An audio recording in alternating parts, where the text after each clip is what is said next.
Sonia Thomas, welcome to Profile. Thank you. So the Jamaica Gleaner called you the matriarch of the Jamaican table, and the Jamaica Observer Food Awards recognized you in 2008 and 2010 as one of the best lunch spots in Kingston. Yeah. When you look back at all you've achieved, how do you feel? I feel blessed. And the honor and the glory belong to God. So what I've said to myself, yes, you know my name. I'm blessed. And blessed in spite of all of the sort of difficult circumstances that you have been through. I've been through. That began in St. Thomas. Yes. Yes, I was born at Bethel Gap, a district called Bethel Gap in the parish of St. Thomas. I am the first of 10 children. So my mother have 4 girls and 6 boys. But Archie, I always think my mother have a baby every Monday morning because she have them just like this, you know. But that was my little joke sometime with her. As I used to start spitting at the corner, oh, geez, I'm again. But she have 10 beautiful children. I am the eldest, so most of my time I've taken up to look about my siblings. So much so that you were only able to go to school about, you told me, 2 days a week. 2 days and the half day on a Thursday because she have to go to the market on Thursday. So I have to be home to help pack the load or wash a carrot or any little things. And when she gone to the market now, I stay with the children. So you've been taking care of people when you were a child. Yes. You've been cooking since you were a child, which cannot be, unconnected to what you're doing now and the fact that you're so good at doing it. Right. But to get to that place, a lot of different sorts of challenges. And moving out of St. Thomas into Kingston, you went to Rockfort. I went to Rockfort first. I was there with my grandmother, who take me to Kingston. Country girl come to town. So I started attending Rennock Lodge All-Age School. But it happened that my grandmother had to leave to England.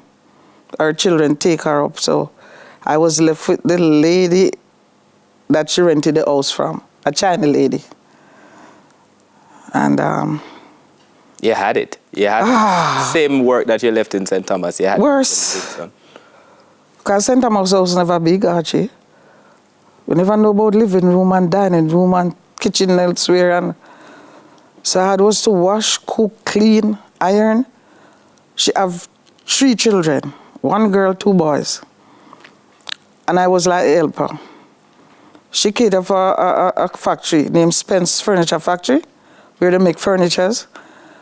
And believe me, before I go to school in the morning, I have to go on Windward Road when Best Dress was on Windward Road. And go pick up chicken. But I don't know how she used to order it. But when I go, they know the little girl coming. So my chicken will be out, and a gentleman at the gate. Now I know it's security. Take me across the road, put me on the bus, 2B bus. And when I reach up back, I have to go there and take up the order for lunch and run to school.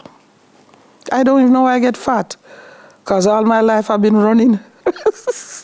So run to school, and I have to come back from school to take the lunch to the factory. And it's not like a 1 plate of lunch. She have the little carriers them with the angle. And like it was like 3 carrier or 4 carrier sometimes she put. So you know me can't carry much. So she give me 2 for gone. So meet me at the track with 2 more and I have to leave school. But during my time in school, she said to me, as the teacher said, stand. You must always creep out, because you'll be out in a couple of minutes before school let out, so, and run. Oh my God, one day the teacher catch me coming out of school, man. I creep, and she hold me on my neck. And she said, Chisholm, you always do this. So even though I tried to explain to her, she never have no mercy on me. But I still reach and carry the lunches and all of that. And she beat me. I don't know what she don't do with me, because I was a slave.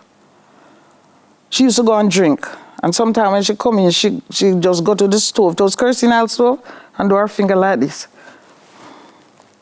And when she look if any grease, if me sleeping, she come wake me tell me say, don't wash, it don't clean. You had a job as a child? Yes. A full-time job? Yes, but at Kingston now, I start going to school every day. But it never even makes sense. And I have to grate like 6 coconut in the morning before I go to school. Because those time, coconut milk never come by like that. But it was like, I don't know, God helped me to do these things.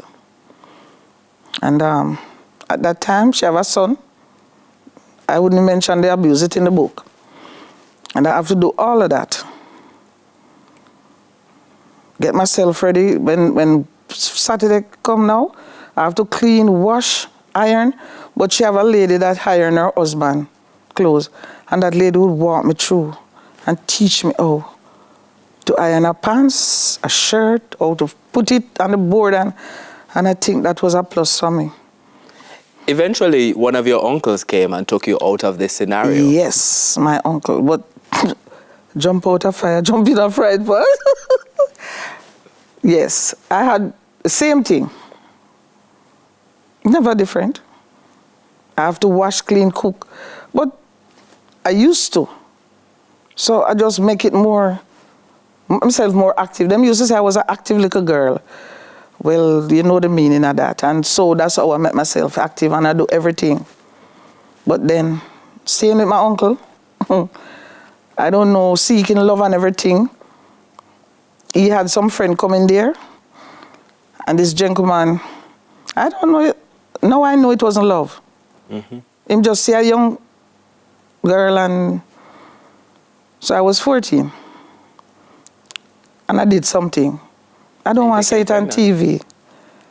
I did something and I got pregnant at the age of 14. And that uncle nearly killed me, beat me with fan belt. Wow. Every stroke, my skin just come off. Every stroke, my skin come off. I have the mark them now in my back. And then after that, he put me in the bathroom and threw some Dettol on me. Oh, Lord Jesus. It's a touch. I don't want to think about it now, but I overcome it though. And the lady in the house said, why are you doing her like this? After she come, she go breathe. And I go through that day, and the next following day, I saw my mother come and thought she would be with me, but you know it's a crime. The crime is a crime. I mean, I have to pay for the crime. She never feel good, our first child, and at 14, but she would go back to the district or tell the people them, and you know. They were blaming you. Yes, I am the victim. You know, and I want to say this is not the first story like this.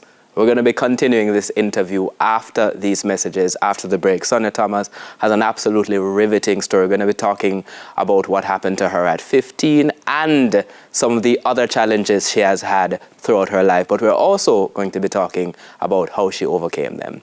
Stick around. Profile returns after these messages.